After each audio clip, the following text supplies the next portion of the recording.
ఆ నేపథ్యంలో పుష్ప సినిమాను మనం చూడాలి. పుష్ప సినిమా ఏంటి, అది క్రైమ్ సినిమా బాగా చూస్తారన్నమాట వాస్తవే.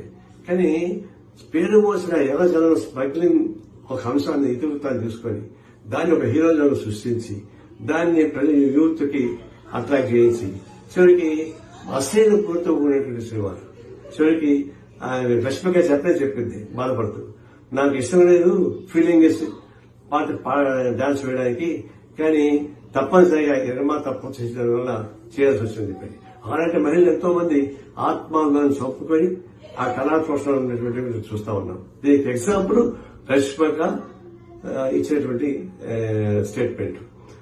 ఈ పద్ధతుల్లో హ్యూమిలేట్ చేస్తూ మానవతను హరిస్తూ మీరు ప్రోత్సహిస్తారంటే అది ఆదర్శవంతం కానే కాదు.